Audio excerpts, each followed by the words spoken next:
We will know about that when we have held the debate about that, which has not begun yet. We are just beginning it.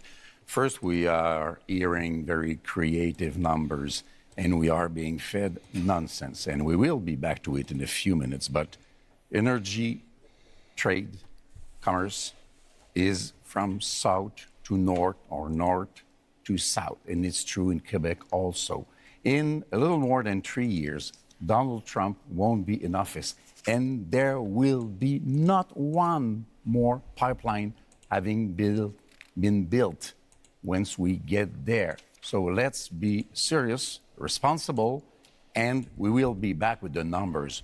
We don't want to pay in Quebec for such monstrosities which will provide us with nothing. We now move to open debate, and you all will get a chance or have had a chance to get the first shot at this. Monsieur Blanchet, it is your turn to get the first shot. Canada has a substantial supply of critical minerals which are in high demand. Are you in favor of allowing these minerals to be mined?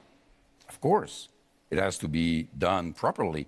Quebec has probably the most important clean phosphate reserves in North America.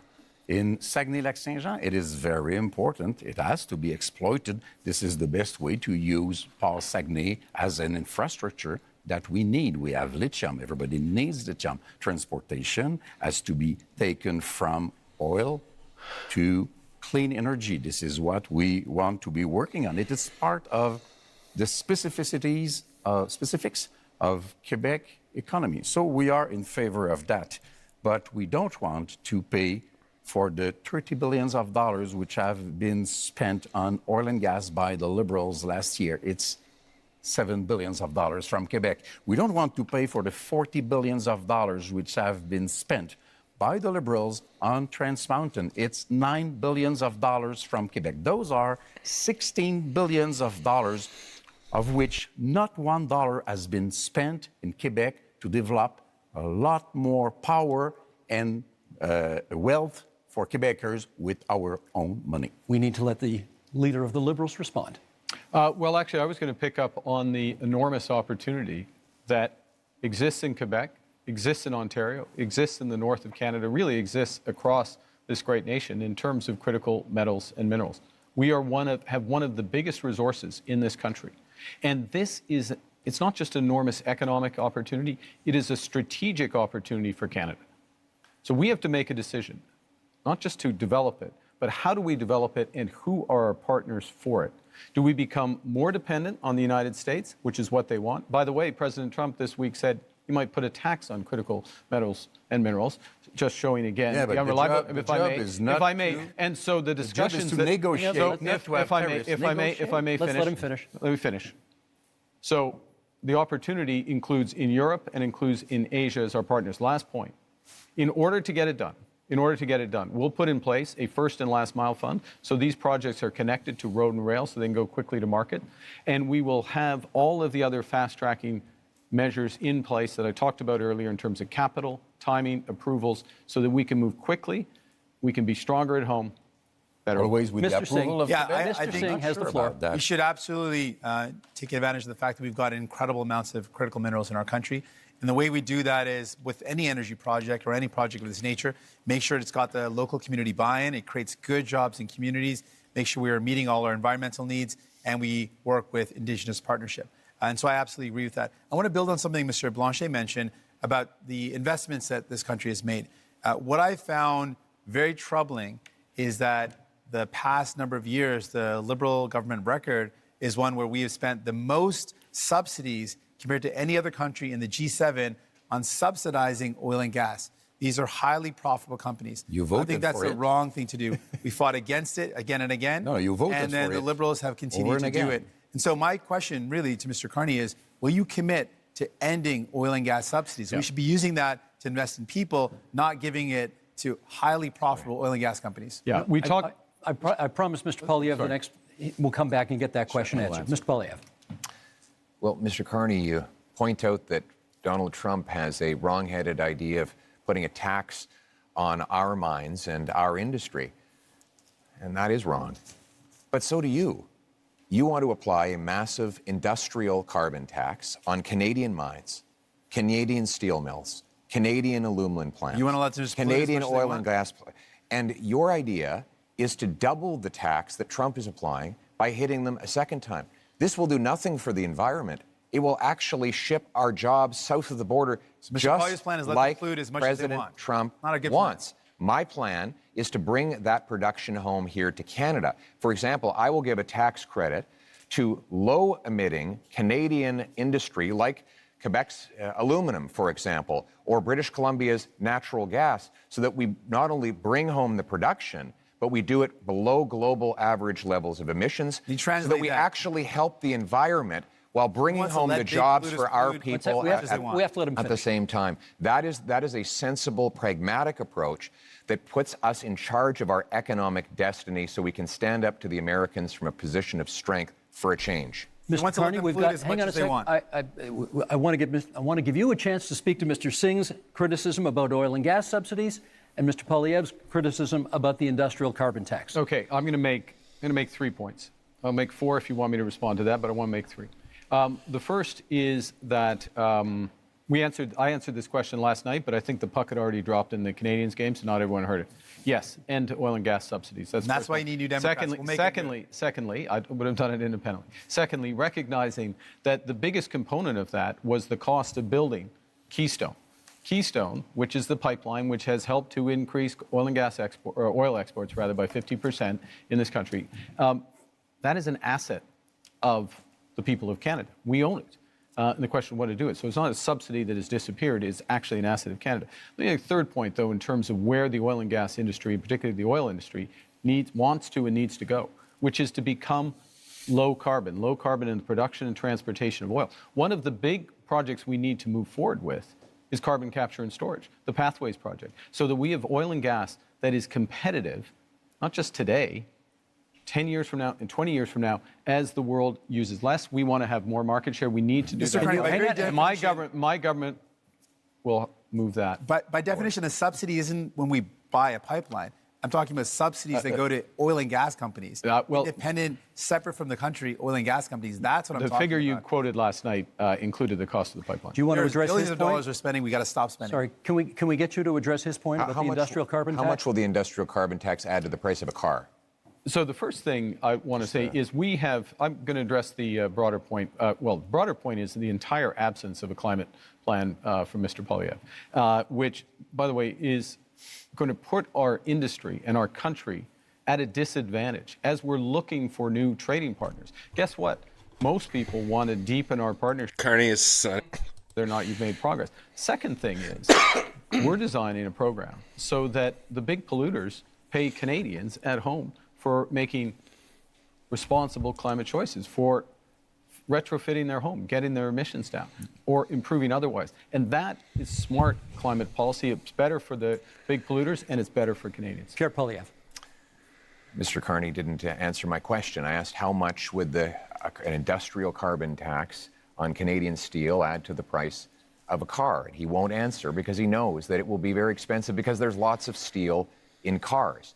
Now, Mr. Carney has temporarily But do you know the answer? hidden the You don't know the carbon answer tax. either. You're just throwing out random thousands of questions. dollars. Thousands of Just dollars. making it up, though. You don't extra know. Okay, I actually do know the answer to that question. He's wrong. When you add taxes to steel, you raise the price of everything that uses steel. When you add taxes straw man argument to say, do you know the price? when You you don't know the add price. when You you don't know the add answer. when you add the carbon tax onto the price of, for example, fertilizer, you increase the price of food. So while Mr. Carney has temporarily hidden the Liberal carbon tax at the pumps while keeping the tax fully in law and planning to raise it after the election, he's also going after a tax on our industry that will ultimately be passed on to you. After a lost Liberal decade of rising costs, we cannot afford a fourth Liberal term. We need a new government that will fully axe the carbon tax, increase the jobs that we have here in Canada, and bring down your cost of living.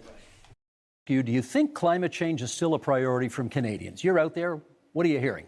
Absolutely. You speak to any young person and they think, we're seeing climate crisis in front of us happening right now. You speak to seniors who say, we used to be able to live in our homes without air conditioning, and now we're seeing heat crises in communities that never had worries about extreme weather. We're seeing flooding, we're seeing forest fires like never before.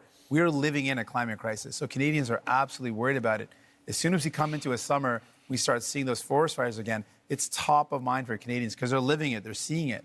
And I want those Canadians to know, Mr. Carney is not going to end those fossil fuel subsidies unless I'm there to fight back. Mr. Poilievre wants to let big polluters pollute as much as they want, poison our beautiful land, our water, and air. He wants to let them dump into our oceans. I'm going to fight back and defend our environment. Monsieur Blanchet, on the issue of whether or not people still care about climate change. I think people should be kept very informed about climate change because we are in a very strange denial situation about climate change, which still exists and is very expensive. And I'm sorry to crash your party, guys, but you are telling fairy tales. Clean oil and gas is a fairy tale. Large-scale carbon sequestration, sorry, I'm French, is a fairy tale. It does not exist. If Alberta wanted to exploit oil and gas and it were not a matter of pollution, I wouldn't mind at all. That's their business. Our own powerhouse in terms of energy in Quebec is clean energy. We are the best place in the world to achieve that. Our market is the northeastern part, Democrat part of United States. We want to keep our money to create wealth in Quebec for Quebecers. Let us be different because we can afford to be different. Let me give. I will get to you because I said I would. But you've taken a couple of hits here, and I want to give you a chance to respond to some of the things the people on this side of the stage have said. Thank you. Well, first of all, we do support protecting the environment. We want to ban the dumping of raw sewage into our waters. We want to hold large corporations to high environmental standards to protect our water and air. But we cannot do that by raising taxes and sending jobs overseas, as Mr. Carney is proposing to do. That has been the approach of the last 10 years of the Liberal government. What the biggest companies that develop our resources say is that we need to repeal the Liberal anti-development law C-69, a law Mr. Carney wants to keep in place. They say we need to repeal the industrial carbon tax and get rid of the Liberal energy cap. We need 6 months approvals in order to take back energy security and energy sovereignty. We can summarize that. He wants to let them pollute as much as possible. Hang on. Last word to Mr. Carney in this segment, please. Thank you very much. You know, I was born in Fort Smith in the Northwest Territories, just north of what the oil sands became. When I was born and when I was growing up in Edmonton, early days, it was a fairy tale, quote unquote. But you know what happened? Canadian ingenuity, Canadian engineers, Canadian governments, both the federal government and the Alberta government got together and converted this. The worst pollution in the world. If I may. It's the worst. Let him finish, please. Let him finish his point. That's the opportunity we have. We have the opportunity to create the worst pollution on Earth. A fine opportunity. Superpower. My government will help deliver it. And that is time for this segment. Gentlemen, let us go to our final theme, which is called Leading in a Crisis. Canadians know how to weather a storm. Canadians know how to get through a difficult time. If, at the end of the day, we end up with the balance of power, Quebec is safer than it could be in any other scenario. Now is not a time for weakness. Now is the time to take back control. Canadians are always ready when someone else drops the gloves. Okay, leading in a crisis is a pretty broad theme that allows us to explore many different avenues here. So let's get to it. Mr. Carney, you get the first question this time. We haven't balanced a budget in this country in 17 years, and 10 of those years were under your party. You have pledged to get us to a balanced budget in 3 years. Question is, how? So let me put this in the context of leading in a crisis, which is, in a crisis, you got to plan for the worst. Worst is that the U.S. actually does want to take us over. Secondly, you got to have a plan to build, and that'll include a fiscal plan, and I will get to that in a second. The third thing is you need to respond in a crisis with overwhelming force. You need to think big. You need to move rapidly. The things we've been discussing today are a subset of what we can and should do as a nation, and we can deliver. And government can play a role, but its role has to be catalytic. And so our approach is that we will slow the rate of spending. It's been growing at 9% a year, operational spending, program spending, away from transfers individual, 9% a year. We'll slow that to 2%. We will focus on a small amount of capital spending by the federal government in order to drive enormous private investment up to $500 billion by 5 years. Thank you, Mr. Carney. Ukraine surely constitutes a crisis. Leading in a time of crisis, Mr. Poilievre, question for you. If the United States withholds support from Ukraine going forward, do you believe Canada should commit more to assist? I believe we should continue to support Ukraine. Our party supported donating missiles that the Canadian military was decommissioning. We supported funds and other armaments to back the Ukrainians in the defense of their sovereignty.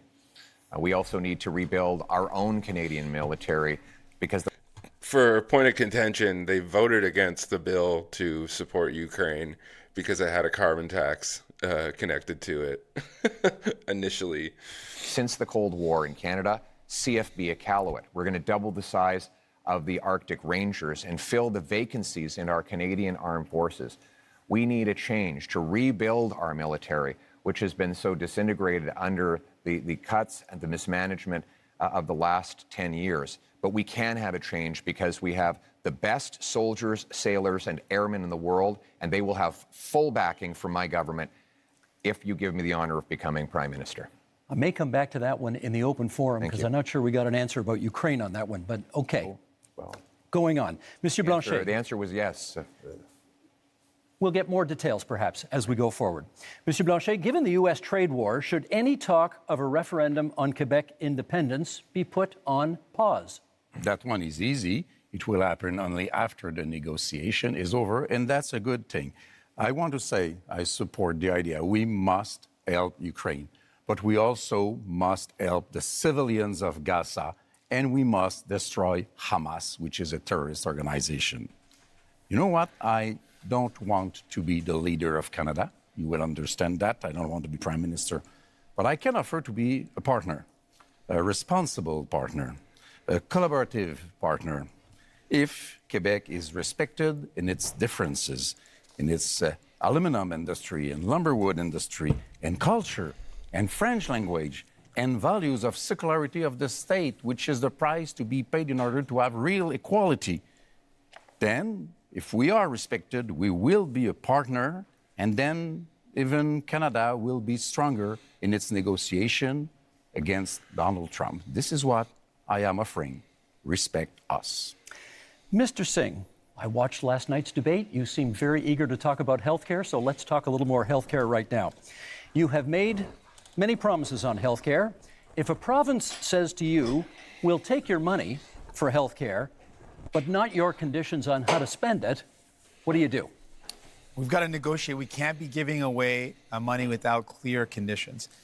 We're in a healthcare crisis right now, and a crisis that is hurting people across this country. People are waiting desperately in line in emergency rooms for hours and hours. Seniors are waiting for years and years to get the care that they need for surgeries that would remove pain or help them deal with mobility issues.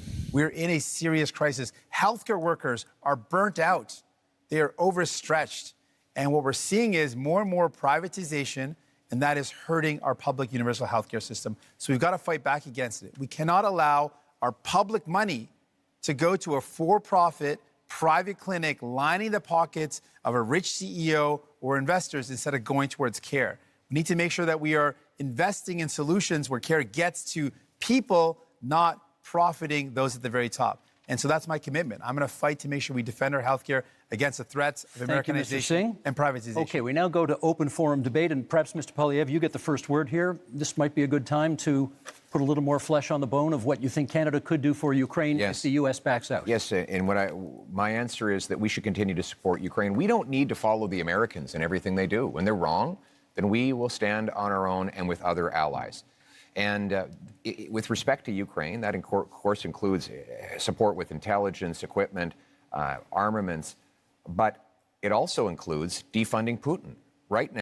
That's funny because Canada was doing all of that up to and including before the invasion, and very much helped the situation lead to Putin invading, which is interesting and not very much talked about. We can actually ship Canadian natural gas over to Europe, break European dependence on Putin, defund the 50 war years. and turn dollars for dictators back into paychecks for our people. Mr. Carney, you wanted to add. Well, I want to go to the situation in Ukraine because it's very important. We've been a steadfast, Canada has been a steadfast ally, and Canadians have stepped up, welcoming Ukrainians into their homes and supporting them in other ways. In my first month as Prime Minister, we joined the coalition of the willing to support Ukraine as the U.S. stepped back. So led by France, the United Kingdom, with Ukraine, number European nations, Australia, ourselves, New Zealand. That's an example of how the new world is going to be. Canada participating in these areas and helping. It also means open trade. Mr. Poilievre voted against free trade agreement with Ukraine. It means aid for Ukraine. Mr. Poilievre wants to cut foreign aid, including for Ukraine, or not. He didn't mention support for aid for Ukraine. We have to stand by them. We have to be there, and this government has been. Mr. Singh. New Democrats absolutely support standing with Ukraine and will continue to do that. But I appreciate the opportunity in talking about leadership in crisis, talk about many of the crises that we're up against. And one of the crises we're up against in our country with the threat of Donald Trump, with the threat of the trade war, and with the privatization and Americanization of our healthcare system is the healthcare system. And what we have learned today, Mr. Carney mentioned slowing operation spending. That's a cut to services. He said his plan. He has a plan to balance the operating budget within 3 years. That's going to require massive cuts to spending. We calculated that at $43 billion in cuts. In fact, Rosemary Barton, when he was on the show on February 16th, he said he would cut spending. He said it would be in operations. He defined it as transfers in health. And finally, longtime Liberal and former House Leader Karina Gould said that Mr. Carney's plans would mean massive cuts. That's the only way to achieve it. So, Mr. Carney, do you think it is leadership to cut health care at a time when it is in crisis? I think it is wrong. We can't do that. We will not cut transfers for health care. We will not cut health care spending, full stop. But we'll Mr. have Carney, a detail, if I may. Who do we believe, Mr. Carney today, or the one he spoke on Rosemary Barton's show on February 16th? I did not. The one that repeated again that he would cut spending? If I may. Who do we believe? If I may. Consistently said, we'll preserve all transfers to the provinces, including the increases. We will preserve all the transfers to individuals, I won't detail them all, but they're. So we're looking at addressing an operational spend. Apparently they canceled the English language Q&A because of security concerns. And I saw on Instagram that people were like shouting at the Rebel News and True North people in French. And that's probably why they ended up canceling it. Else entirely, however. I want to ask Mr. Carney, if we're speaking about leadership here, if Quebec and Canada were to say, you are not being given a majority government, there will be more conservatives than you would like, maybe more New Democrats than you would like, and more people from the bloc than you would like. Will you accept, because you don't seem to be very eager about that, to deal with people which basically are more experienced than you are, as legitimate as you are, and would be more representative altogether than you would be being alone in your little kingdom? And I want also to propose to you all guys that 1 week after the election, we all meet, whatever the result, and we start dealing with this crisis together, because this is what people, either they are from Alberta or Quebec or wherever, this is what people expect from us. Mr. Carney, is that something you could get behind? I look forward to meeting with everyone. You're welcome to come, Steve, if you'd like. Week after crisis, but also, but in all seriousness, that's not very respectful. No, but I'll that's come. not very but I'm respectful. coming. Okay, I will. Okay. I come to the. On jase. Yeah. Okay. I'll come to the core. Look, in a crisis, yes, you need a team, and you need to bring the country along with you. So what I did in the first week was to bring the premiers together, meet with all the Indigenous leaders, and move forward in that context. Now, the question is, who's going to lead out of this? Whoever leads out of this, if I may, Mr. Blanchet, thank you. Whoever's going to lead out of this is going to need to work with all the provinces, work with labor, work with Indigenous leaders, work with all Canadians to bring them forward in a united front. And if I'll make this last point, one of the things that has happened, which is a credit to those people at home, is that Canadians are coming together. He just Freudian slipped and said Ford instead of Trump. I have one small point to make. Yep. You will be elected, if you are elected, in the parliament where there are other leaders. I don't know if he called you, or Mr. Poilievre, I don't know if he called you, but before yesterday, you have not spoken to me once, even if I proposed it so many times. But you say, I speak to provinces' leaders. You're not elected in provinces. You are in the parliament where people are to make decisions which might not always suit you. But this is democracy, Mr. Blanchet, I'm which going you to don't jump know in. too much about. I'm going to jump in here because I'm noticing what the clock is saying, and you brought up Gaza earlier, and I think our audience would be interested in hearing your views on the other major international crisis facing the I just world want to right get, now. before we get that, just to finish up on the healthcare, I just want to speak to healthcare workers right now who are deeply worried about the status of our healthcare system, to Canadians who believe and love our universal public healthcare system, to patients who are stressed out. If you're worried about which Mr. Carney to believe, the one today or the one who spoke on previous shows and said he would Mr. cut, Thing, I vote for think- New Democrats, and we will fight to defend our health I care. think your we will supporters never would let really anyone like cut to it. hear what you have to say about this question, and we have less than 5 minutes for it here. What role should Canada play in the other major international crisis in this world, in the Middle East and the war in Gaza? Pierre Poilievre, would you start us off on that? What role can Canada play? Well, first of all, we must condemn Hamas and, more importantly, the terror sponsors in Tehran who initiated the attacks, the horrific attacks of October 7th. We need to defeat the terrorists so that all the peoples of the world can live in peace and defend the right of, yes, Palestinians to have their own lives free from the oppression of Hamas dictators and Iranian intervention, while Israel has the ability to live in freedom and peace. But I also want to say, we need to get back to the Canadian tradition, which is that when people come to this country, they leave foreign conflicts behind.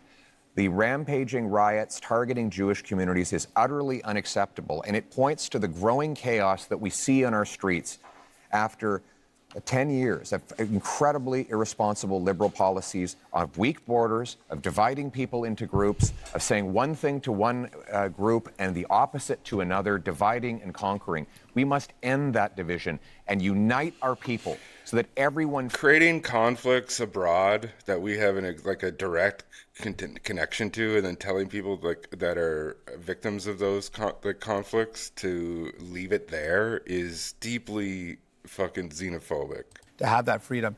Your treatment of Palestinians has been frankly disgusting. Your treatment of people who provide care and service for people in Gaza has been disgusting. On top of that, people in Israel and in Palestine deserve to live in peace and security.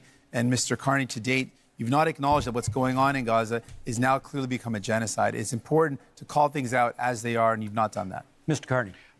We need to work, to go to your question, we need to work with our international partners, maximum pressure, maximum encouragement for an immediate ceasefire. That's the first thing. Encourage the return of all of the hostages. Resumption of humanitarian aid. My government put in place $100 million of humanitarian aid, which is ready to go. With respect to where this ultimately goes, yes, two-state solution, but it has to be a viable and free Palestinian state, living side by side in peace and security with the state of Israel. I will underscore one other thing. Mr. Poilievre rightly mentioned Iran, the Iranian sponsors in this region. We have to be clear-eyed about the fundamental risks of Iran and do everything with our international partners to check it and turn it. Mr. Blanchet.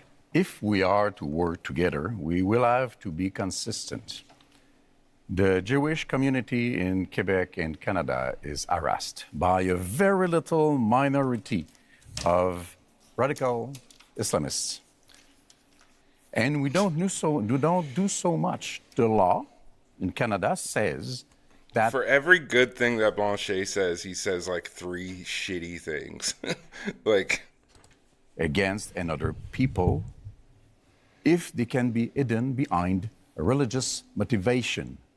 They are in agreement with that, they are in agreement with that, they are in agreement with that. And we say It is a crime to invite people to violence and killing other people. And this is what is being done very often in Canada and Quebec with the approval of the Criminal Code of Canada. And we are saying this has to be changed. We have to change what we do before we want people elsewhere to change what they do. Last minute in the segment, Mr. Poilievre. This is about crises and leadership. And one crisis we have is in immigration. Because of this Liberal government's commitment to a radical policy called the Century Initiative, which seeks to bring our population up to 100 million people, they have allowed massive overcrowding in our communities.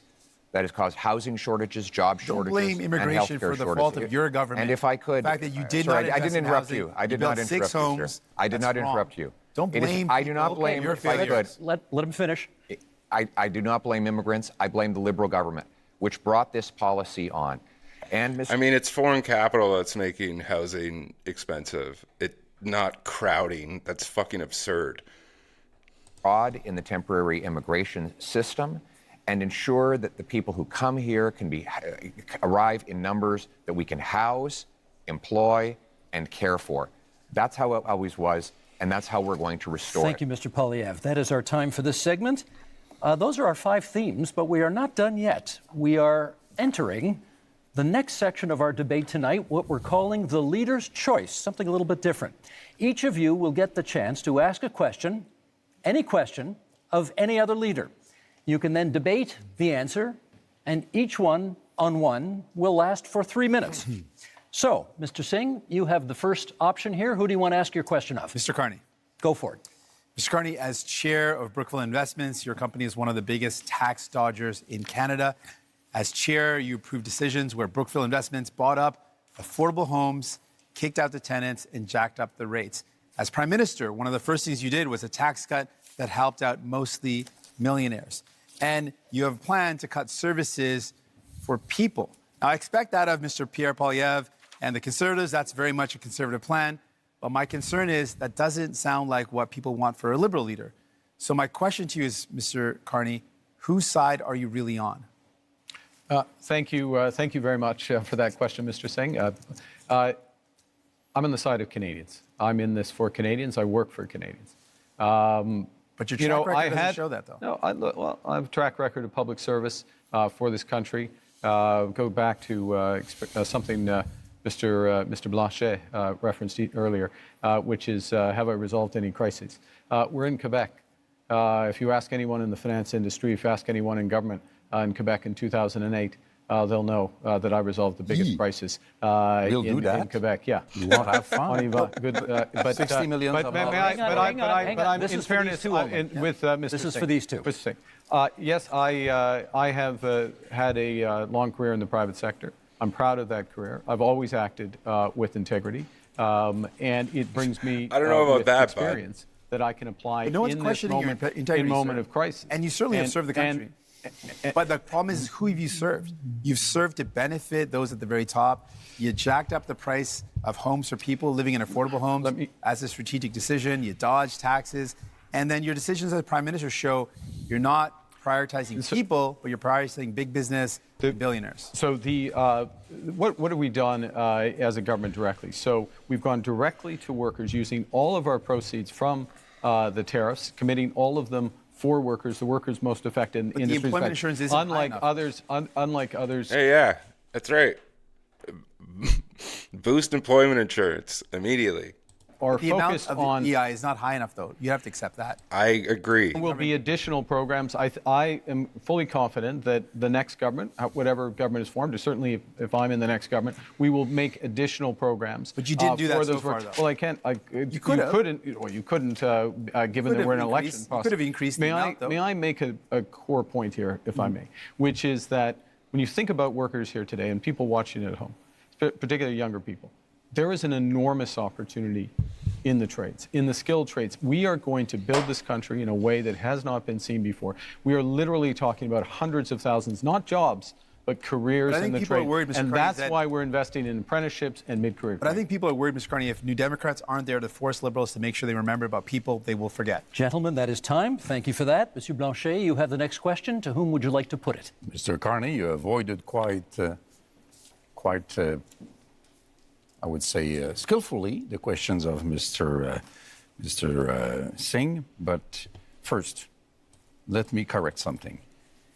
In 2008, not so much by your decision, $10 billion were given to car industry in Ontario, while 60 millions, not billions of dollars, were lent to lumberwood throughout the whole of Canada.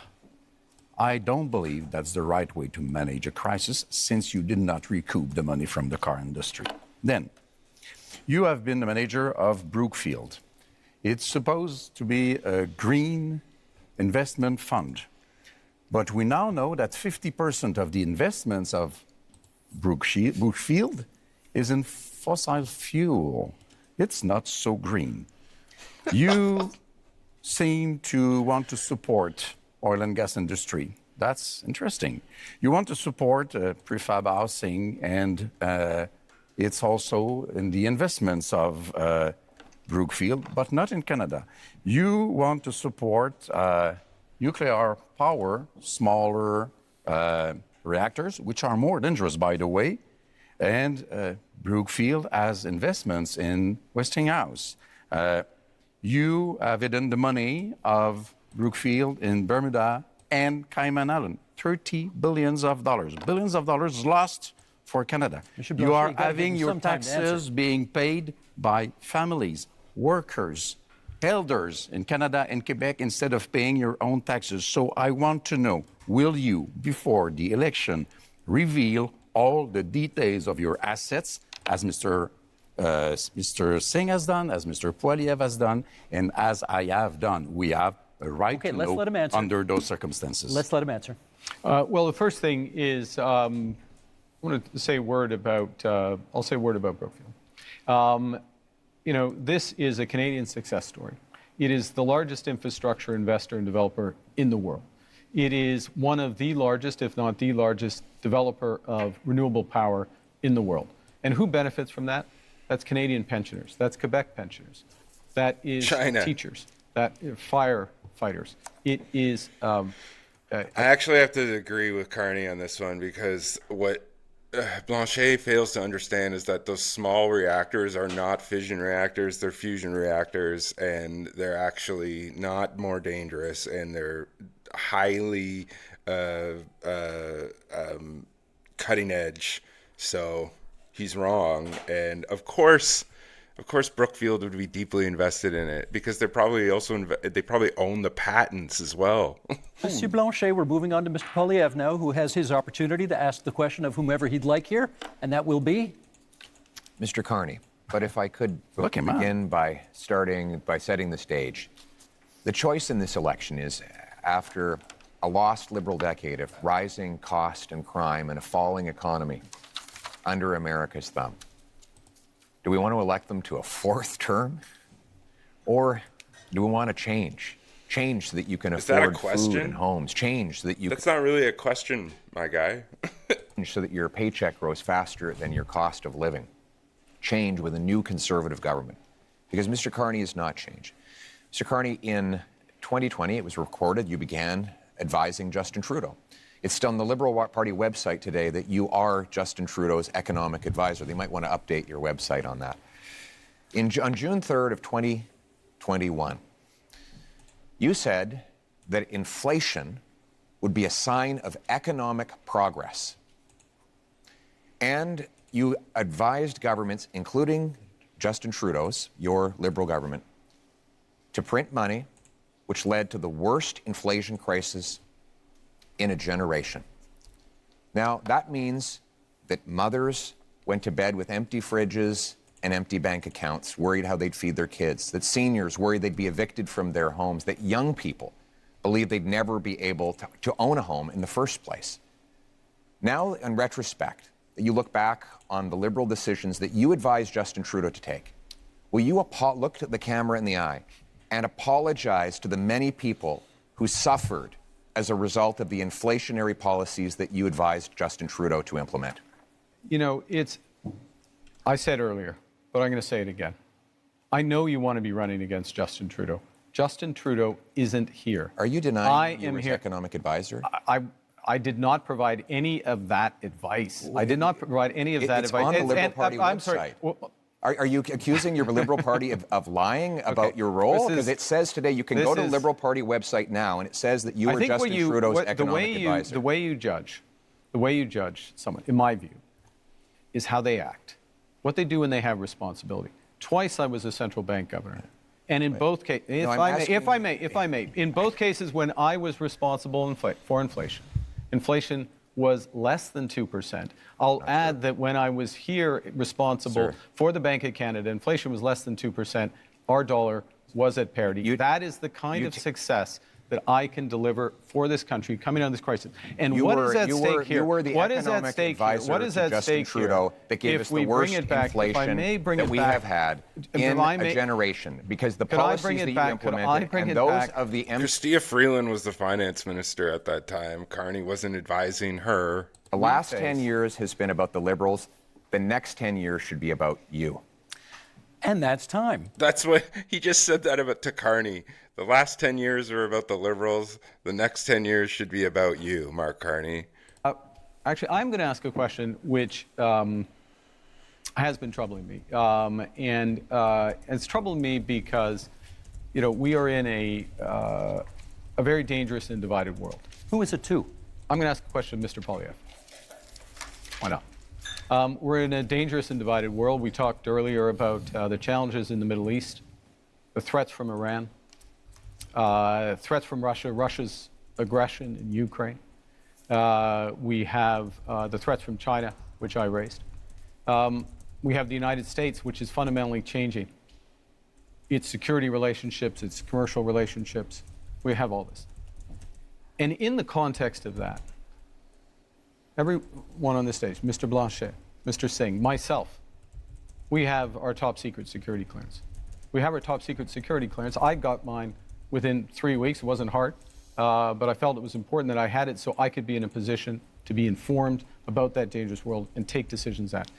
And Mr. Poilievre, it is now 950 days, if my numbers are right, since you've had the opportunity to get your top secret security clearance, and you've refused. Why? Well, first of all, I have got my security clearance when I was a minister. I got top secret clearance at the time, so there's no problem getting that. But when the government made this recent offer, they said that if I got the secret security clearance briefings, that I would be gagged under the security law, and I could be prosecuted if I spoke freely about matters of foreign interference. Now, given that Canada has experienced Chinese interference by Beijing, the government of China, in 2 consecutive elections, I needed to do my job to speak freely without fear of prosecution. And that was not something I would be allowed to do. Even Thomas Mulcair, the former leader of the NDP, said that when he was the leader of the opposition, he never would have accepted the kind of gag order that your government and Mr. Trudeau's government was attempting to impose on me. And it's good that I'd made that decision, because it has allowed me to speak freely about things like the case where one of your candidates, sir, actually said that he wanted to send a political opponent to China under a bounty threatening his life or imprisonment, and you refused to get rid of him. Now, it might have something to do with the fact that you went to China not long ago to get a $250 million loan for your company. But the reality is, you refused to stand up for a Canadian who was being threatened by a foreign government. And I was able to speak freely on that matter because I refused the gag order that the Liberal government attempted to impose on me. Well, My guy, that's what the media is for, and not you. And also, you have people in your own party who are foreign assets from India, Turkey. So you not being having your security clearance makes it so that you're not being disclosed on that. Like, CSIS can't inform you that these people are being watched. And gentlemen, that is time we'll leave for it the at segment. that. That's our time. Now, closing statements are still a few minutes down the road, so we have a little bit of time for some quick hit Q&As for each of you right now. Short questions, 45 seconds, please, on the answers, and we're going to go left to right as I look at you right now. Mr. Poilievre, you get the first question. To the best of my knowledge, you have not offered a hard timeline, as the other parties have, to meet Canada's NATO commitment of 2% spending on defense. When would you hit that target? My aim will be to 2030. That said, when we renegotiate our trade deal with the U.S., I know it's their priority to see us increase our military budget. One of the things I will say to the Americans is the more free trade, tariff-free free trade we have, the faster we can rebuild our military in Canada and reassert our sovereignty. And we will use that money to have heavy icebreakers in the north, Poseidon aircraft, fighter jets, a new base in the north, double the Arctic Rangers, fill the vacancies in the armed forces, and rebuild the warrior spirit that characterized our military since the birth of our country. We will rebuild our forces, and we will stand behind our veterans. Thank you, Mr. Poilievre. Mr. Carney, your question. You have cut both the consumer carbon tax and the capital gains tax increase that you inherited from your predecessor. Is that an admission that the Liberals made life less affordable for Canadians? I think let me give you the rationale behind both of those changes. First, with respect to the consumer carbon tax, in effect, it'd become too divisive for Canadians. Canadians received rebates. On the whole, they received more than the tax actually was. But some had represented that it was a tax without a rebate. It became divisive. It didn't serve its purpose. It made a relatively modest contribution to overall climate goals. I got rid of it. First act made Canadians whole. Secondly, but with respect to the capital gains tax, it's come up again, I'll be quick. This is a fundamental issue. We need to build this country. Builders, innovators, entrepreneurs need to be rewarded. That's why I brought it back. And that's time. Thank you. Mr. Singh, would you change the existing cap on immigration? I've said that the level of immigration, first of all, we need immigration. It's fundamentally important to our country. And we speak to any small business owner, you speak to people here in Quebec, you speak to farmers. It's fundamentally important. A couple of things, though, we know we need to be able to set the amount of folks that we welcome to our country at a level that it meets our needs. So I would ensure that we've got an expert panel that makes that determination based on our economic needs. We also know that we should be very clear that the lack of investment from Liberals and Conservatives resulted in the fact that we have a shortage in housing. That's something that we've got to fix. I should also point out that if you are worried about the cuts being proposed by Liberals and Conservatives, vote for New Democrats. We'll fight back to protect Canadians and make sure that we've got the right immigration levels. Thank you, Mr. Singh. That's time. Mr. Blanchet, Quebec, I believe, is now the only province with a carbon tax. Do you think that's fair? It's not entirely true. It's not a tax. What Quebec has is a system by which we invite big emission companies, I don't know how to translate that, to reduce their emissions. If they do not, then they have to pay. It goes into a fund which is invested then in reducing emissions. Our partner is California, which makes this a huge deal about reducing emissions. This is what we do. This is to be compared to what Europe does. And by the way, Europe would impose tariffs on Canadian oil if it ever got there. We're quite proud of that. And we have to be responsible because this is much less expensive than doing nothing to fight climate change. That's time. We're going to do another set of quick hits here, left to right again, and 30 seconds this time. Monsieur Poilievre, you've previously promised to defund the CBC as one of your very first acts as Prime Minister. Is that still the plan?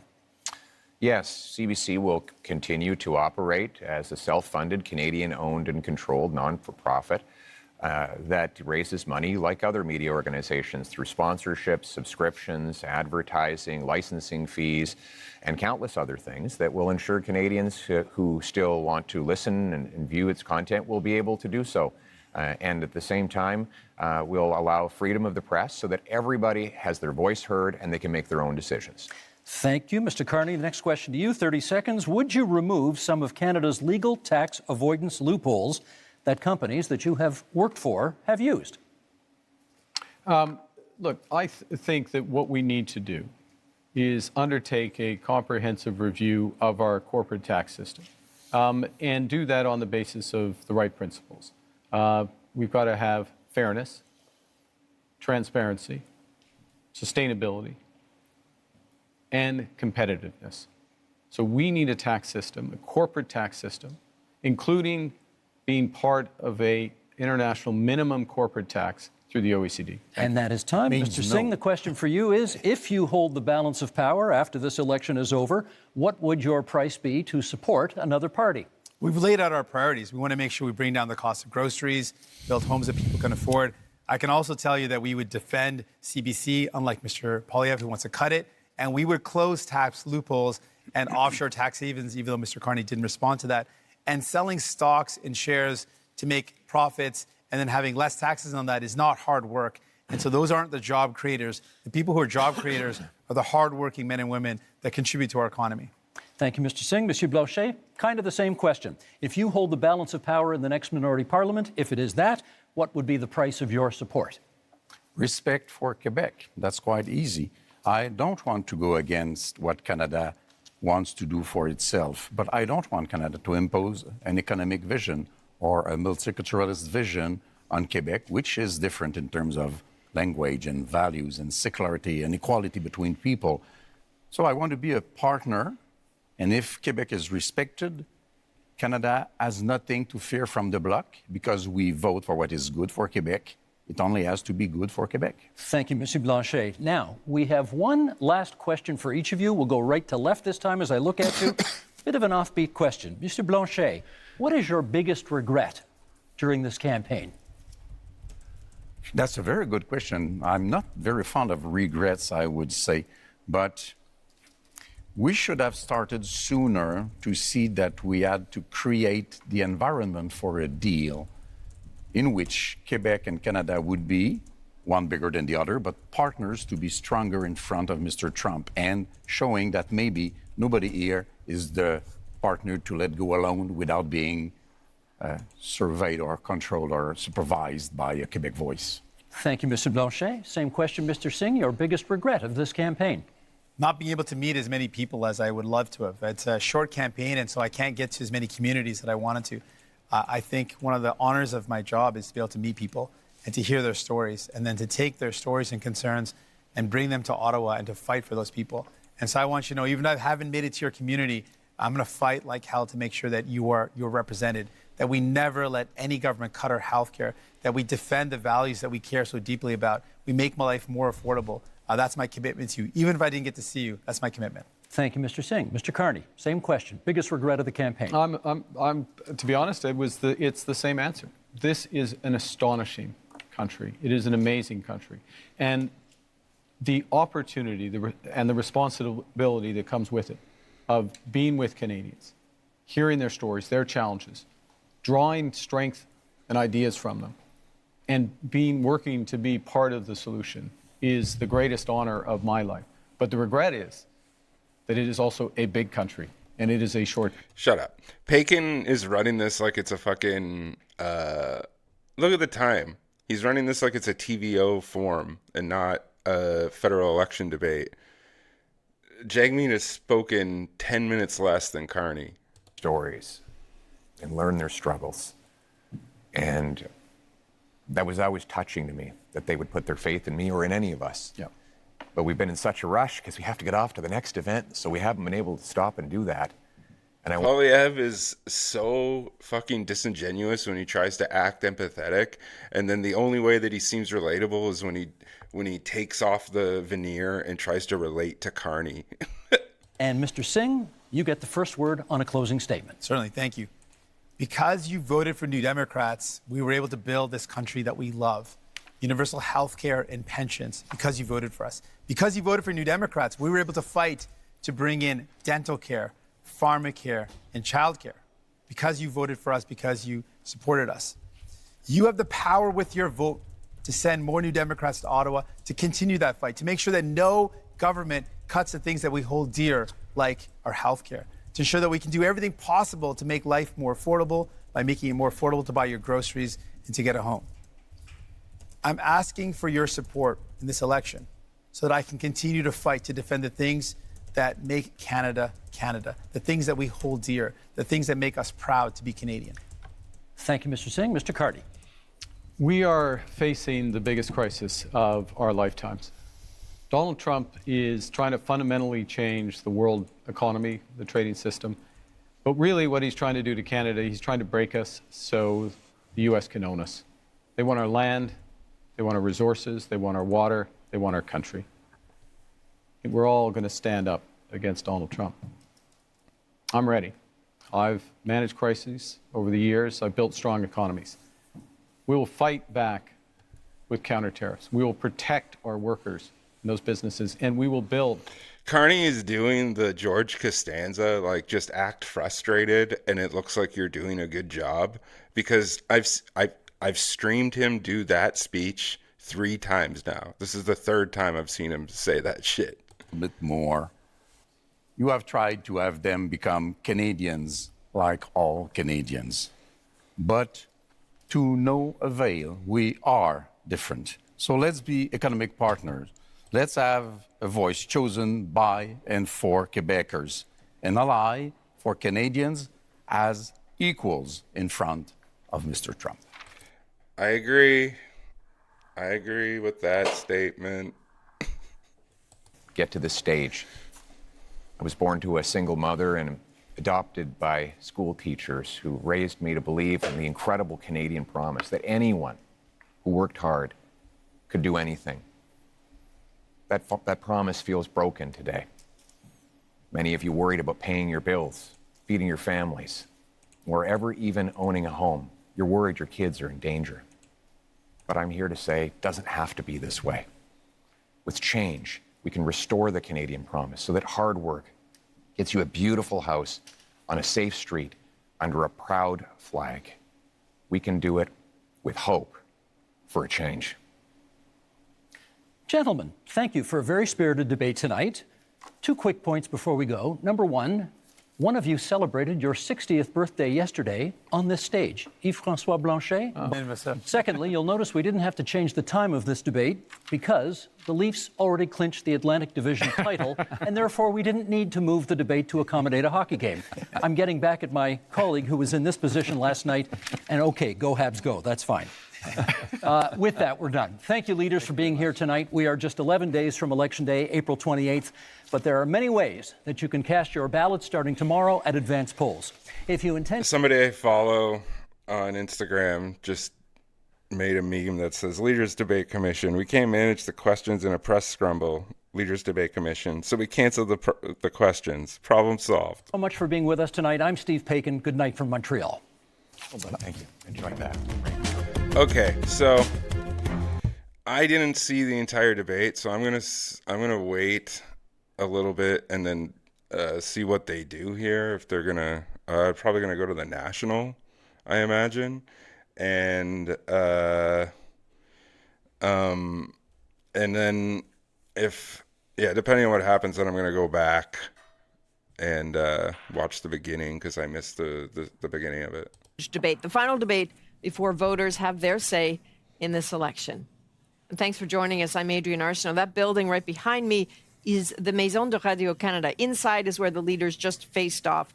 This is a landmark moment in the campaign. In just hours, 12 hours, advance voting begins. So this could be a crucial moment as Canadians weigh their options. And we're here to help try to make sense of it all. So alongside me again tonight, mercifully, Chief Political Correspondent Rosemary Barton and the host of Power and Politics, David Cochrane.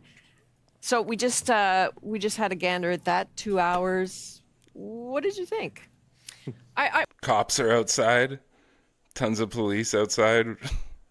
I wonder what that's about. Leaders stand on key issues, energy development, taking on Donald Trump, crime. They got really clear answers from those leaders tonight. But again tonight, and perhaps in a more pronounced way tonight, Mark Carney was the central target. Even when it was up to the leaders to ask questions, they all asked him a question. Yep. He even joked that he was going to ask himself a question. That's how focused everyone was on him. And even though the questions were sometimes challenging around tax havens or his position on different things, he really batted them back quite easily. I found that the answers were substantive, and he didn't seem to struggle with any of them. But I would also say that Mr. Poilievre had some good moments, particularly on the issue of crime. You may not agree with him that the notwithstanding clause should be used to deal with the issue of people who have killed multiple people, but he made a compelling argument about people, particularly in Canada's cities, who feel very concerned about a rise in crime, and that would have touched a large number of people as well. Absolutely. The tough on crime message completely connects. Briefly, David, anything surprise you tonight? No, I don't think there was any real surprises. I think what's interesting is it's too early to know what this election will be about for Canadians, but we saw in that segment Rosie mentioned what the leaders want it to be about. Mr. Blanchet and Mr. Singh want you to think Mark Carney's a rich guy who's not like you and doesn't play by the same rules. Pierre Poilievre wants you to think this is just another fourth Liberal term. He's not the transformative figure he pretends to be, and Mr. Carney used his opportunity to raise Mr. Poilievre's lack of security clearance to basically say, I'm a serious guy, and my main rival, he's not serious about the real stuff. And there was that one good line from Mark Carney to Mr. Poilievre. You caught it. Yeah. You ran against Justin Trudeau and the carbon tax, and both are gone. To try and convince Canadians this isn't the same Liberal Party. You don't run the risk of having the same thing if you put us into government. Yeah, he wanted to make sure that one landed. He tried another version of it a little later on, just to make sure it landed. David, what did Poilievre need to do tonight? Well, look, all the upside for Pierre Poilievre is in this debate, right? Like they need to, growing in Quebec helps them, but the gravy for the Conservative campaign is in Ontario, British Columbia, Atlantic Canada, and the polls have shifted against him quite dramatically there. He has a challenge in that there is a real gender gap and a generational gap in the polls, and that older voters and women voters in particular have turned away from the Conservatives over this realignment that we've seen in the run-up to the campaign, and it has stuck throughout the campaign. So you needed him to destabilize Mark Carney a little bit there, and also look prime ministerial as well. But early in the debate in particular, you saw him doing that needling, interrupting, and attacking sort of thing that we're used to seeing in committees and that we've seen in the House of Commons, though got very emotional at the end when talking about, the importance of the country and how he feels about things. So the question is, will that land? I mean, is a tonal shift this late, not just in the campaign, but in a political career that goes back to 2004, is it meaningful enough and sincere enough to land with voters who don't like the negativity? I don't know. Okay, so much more to talk about. Here's where we're at. Rosie, you're going to be back in a few moments because Ed Issue is standing by for special edition, even though it's Thursday and it's a normal Ed Issue night. We're also going to check in with a group of voters. Did anything stick tonight with them? And then over on CBC Radio, our friend Ian Hannamansing is going to take your calls live on a special cross-country checkup. You can call in using the number that's right there at the bottom of your screen. But if you are watching us on CBC television outside Atlantic Canada, I'm afraid we're going to have to say goodbye. However, live special coverage continues on CBC News Network or wherever you stream CBC News. We are just getting started right here in Montreal. They're not going to address, they're so deeply fucking unprofessional on this goddamn news network. They're not going to address the fact that the questions aren't happening. Burke in Ottawa furiously taking notes. Ashley, obviously a high-stakes moment for both the Liberal and Conservative leaders. It didn't get more important than this tonight. Adrian, this is the last time that these leaders will face off, and time is running out for Mark Carney's main rival, Pierre Poilievre, to try and close the gap in this race. Poilievre tried to look prime ministerial, but at times reverted back to the opposition attack dog. And are you prepared to elect the same Liberal MPs, the same Liberal ministers, the same Liberal staffers all over again for a fourth term? Mr. Carney, Justin Trudeau's staffers are actually here with you at this debate in Montreal, writing the talking points that you are regurgitating into the microphone. How can we possibly believe that you are any different than the previous 10 years of Liberal government? 25 seconds left in this segment for you to respond to that. Look, I do my own talking points. Thank you very much. The biggest risk we have to affordability, the biggest risk we have to this economy is Donald Trump. Now, Polyev is really struggling in the polls with women. The gender gap is huge, and he needs to turn that around if he wants to win this election. The NDP's leader has compared him to Donald Trump, and tonight Polyev was asked about his plan to get tough on crime, which Trump has also campaigned on. Polyev defended his pitch to use the notwithstanding clause to override the Charter of Rights, a move to keep mass murderers behind bars until the day they die. And Carney took aim at that. I think it's a very dangerous slope to override judgments of the Supreme Court of Canada. In fact, the Charter of Rights and Freedoms exists to protect Canadians from people like us on the stage, politicians who may use their power to override fundamental rights. I'm interested in the rights of victims. Mr. Carney seems to be very interested in the rights of criminals. He says that it's dangerous for me to ensure that mass murderers stay behind. The rights of all people should be ensured. Like, that's such a stupid... And it's so funny because in the exact same part of this debate, he said that Canadian officials say one thing to one part of the population and then another thing to another, while also saying that he doesn't care about rights of criminals, he cares about rights of victims. So how that's just a deeply underlying contradiction. He's making one point saying that the Liberals do that, and then he himself is doing it. You may recall from last night after the French debate, there were scrums that happened afterwards. We are hearing from the Debate Commission that the scrums tonight have been canceled. So Karina Roman has some more details for us about what we know about this change of plans. Yes, Adrian, we just heard from the head of the commission, the debates commission, Michel Cormier. He just came into the media room. This is where all the media is, watching the debate and then filing their stories. He just stood at the mic at the front of the room. Everyone ran over to hear the official confirmation of what we had already been told for planning purposes, which is that the scrums with the leaders are canceled. The reason that they gave officially at the microphone was that they didn't feel that they could provide or guarantee a proper environment for the scrums. And this obviously comes on the heels of some unusual scrums last night and a situation last night that I know we've been reporting on, but also tension in the room and confrontations that were happening between journalists. And so once that started unraveling, we started to get word that this was what was going to happen. And of course, there was a scrambling to find out if it was true or not. We did get confirmation, but now we actually got official confirmation from the head of the commission that the scrums are canceled. So, Karina, do you know what happens now at this point? I mean, will there be an attempt by some parties to have scrums somewhere? What's the plan? That has not been confirmed, but obviously we've reached out to all the parties and are hearing word that some are interested in still doing some kind of scrum that in a different location, perhaps not all together individually. And certainly if that goes ahead, different journalists would dispatch to those scrums, but we don't have confirmation of that. It's a fairly just last minute decision. I should tell you, Adrian, that when we were trying to confirm the rumors, we were obviously reaching out to parties. Some of the parties seemed to have heard the rumors and some hadn't. So in some ways, we were telling them what was going on.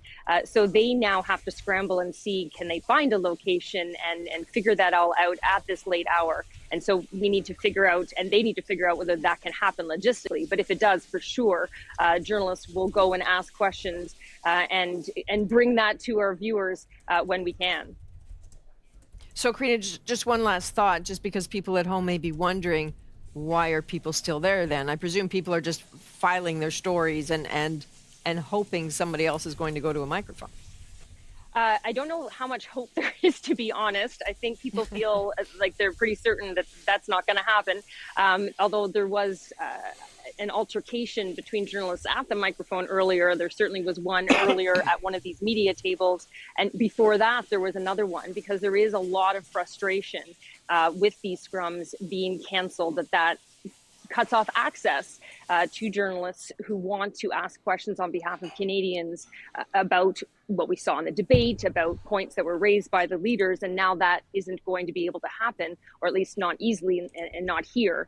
And so there is some blame being thrown around about whose fault that is to have created the situation and this tension that led to this situation. But yes, people still have stories to file in, whether they're digital or radio or television. And so people haven't made an exodus yet, even if there are no scrums to be held here tonight.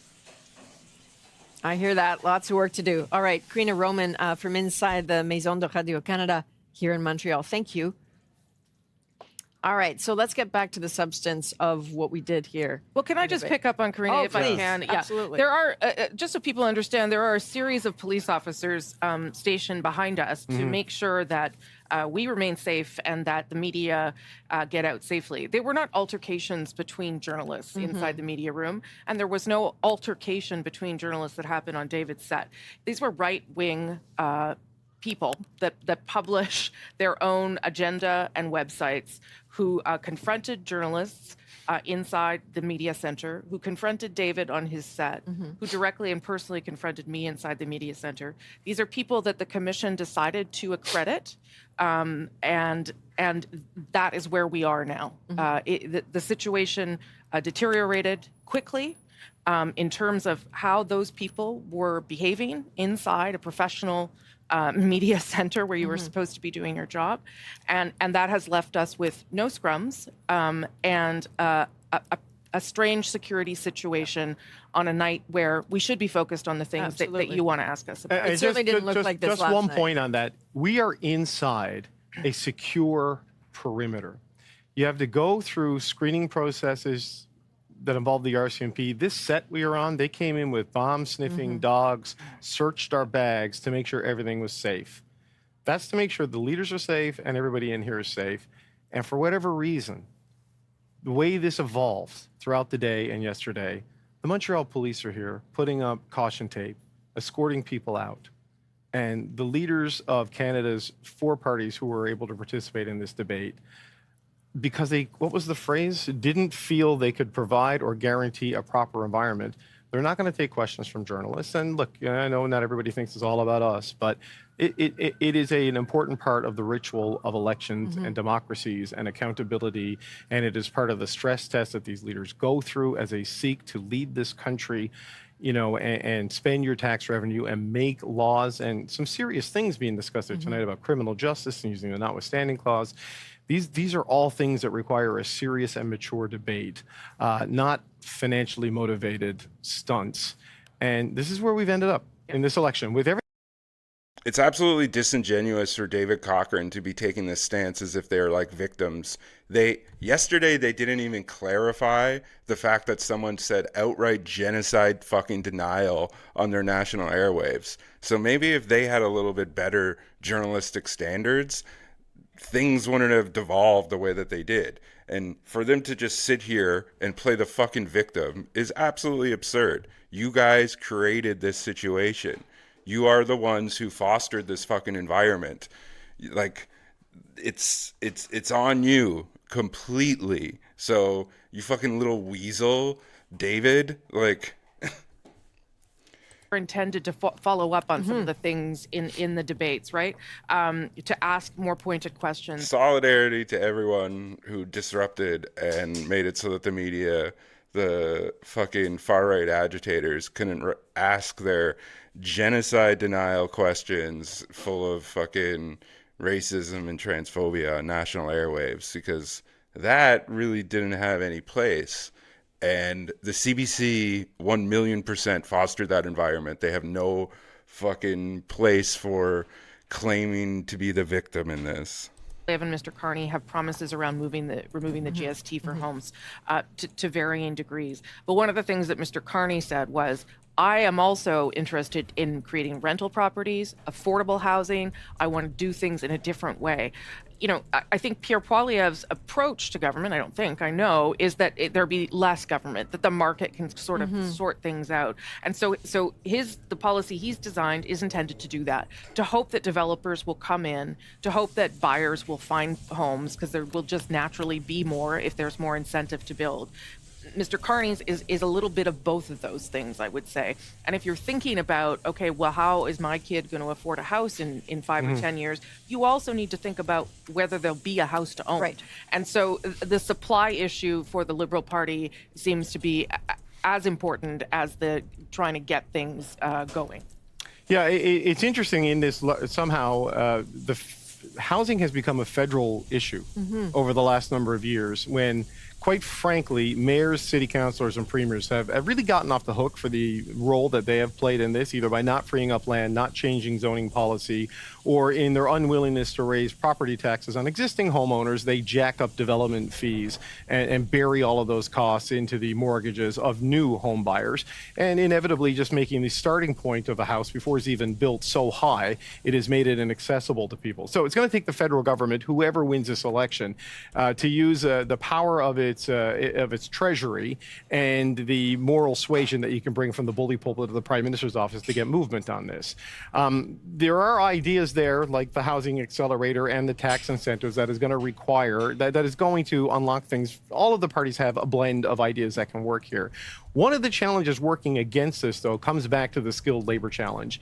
And if you also look at the consensus on limiting immigration and capping it at lower levels than we've seen the last couple of years, a lot of which has been very problematic because of just student visas and low-wage workers being brought in, there's going to be a collision there that may require some tweaking of all of these things, because you have to build it at a scale and at a speed we just don't do in this country. And you have to do it with a workforce that just does not exist in this country right now. And you have to do it in a time frame that may go beyond what is tenable in a typical political cycle.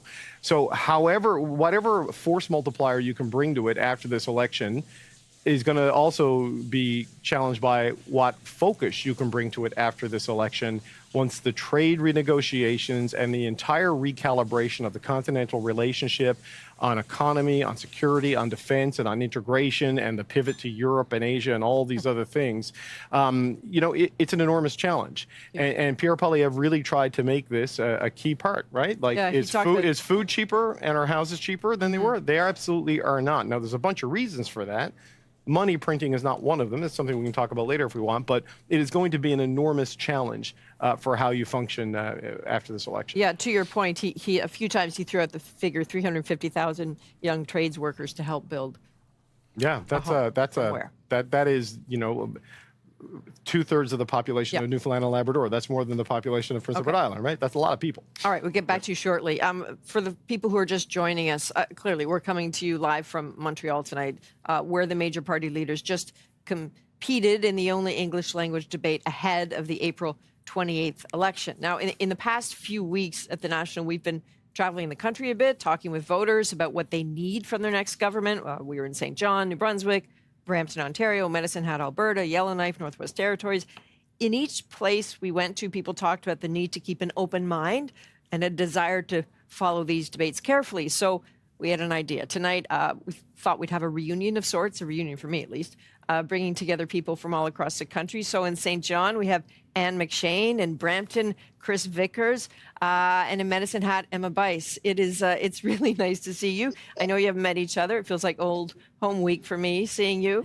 And I want to start with your reaction to the debate. And I'd really like to start with you in Brampton, Chris, because when we met a few weeks ago, you were really torn about how to vote. You said you were 50-50 when you were watching this debate. Did anything sway you?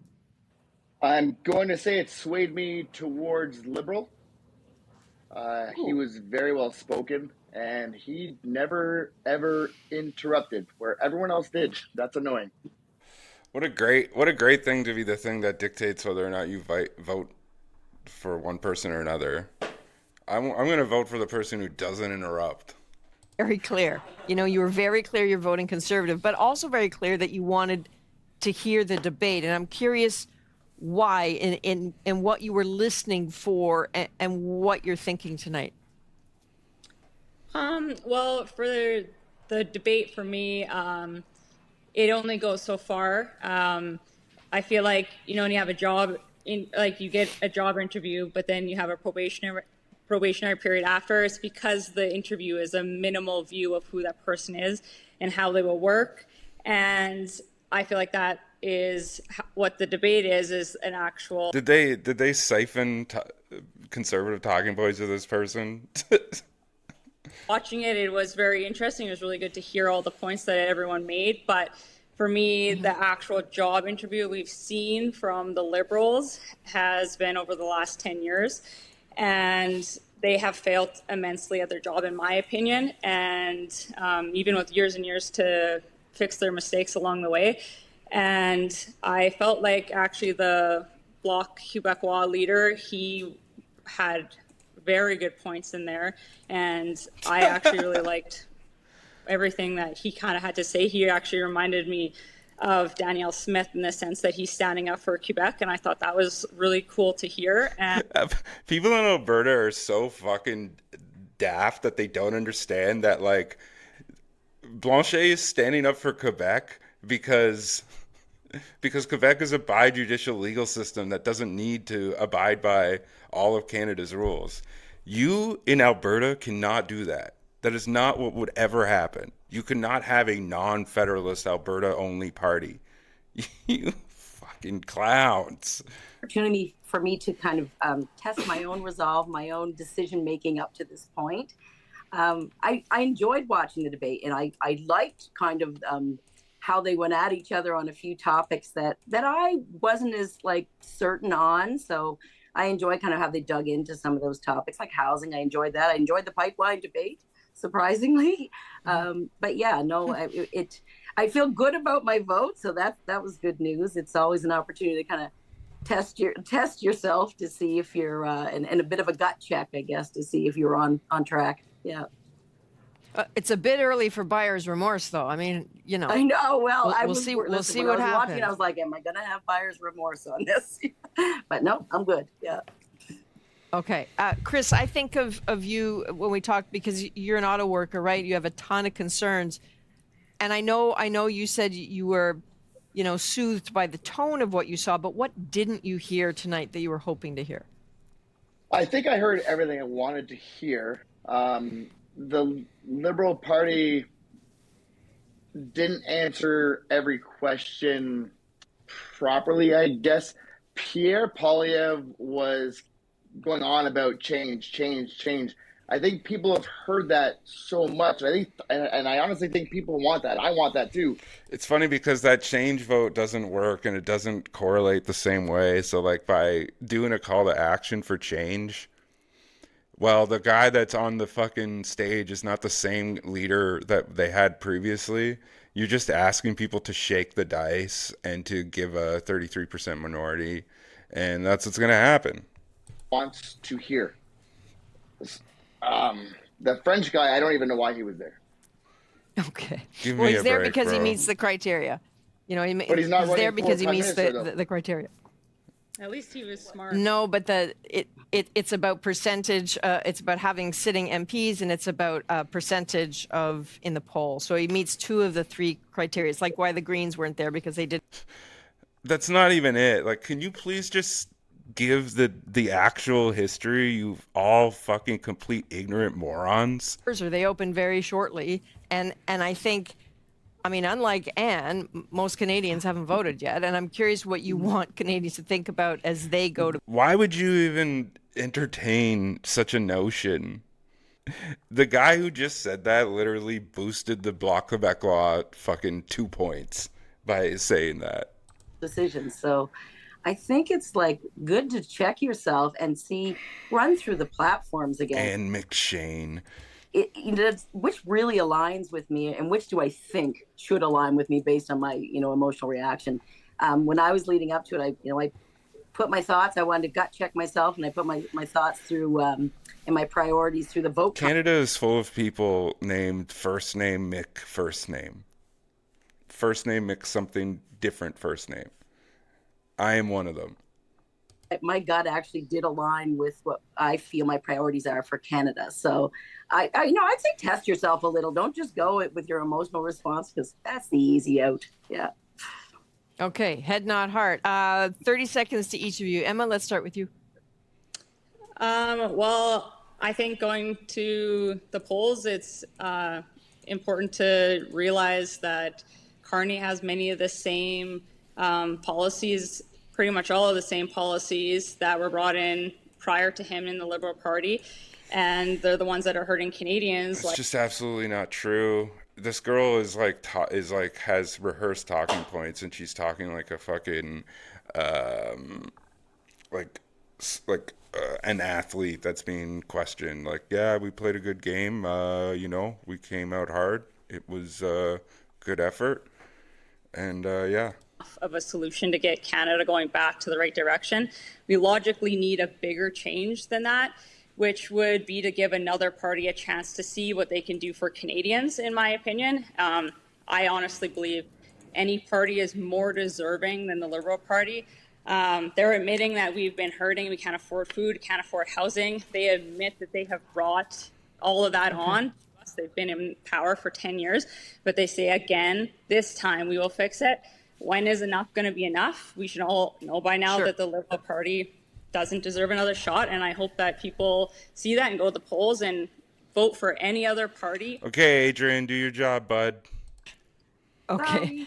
You know what? Now we got to go. We just ate Chris's time. I'm really sorry about that, guys. It was really lovely to see all of you. Thank you for being so open with us all the way along. You are the deep, what a great way to end this democratic process, Adrian. You are just so great at doing your job. Pipelines. It comes up again and again. It came up every panel we did. Yeah. To that point, before we talk about it, why don't we hear a little bit of what was said about it tonight? Okay, I've reached the point of mental exhaustion because of the CBC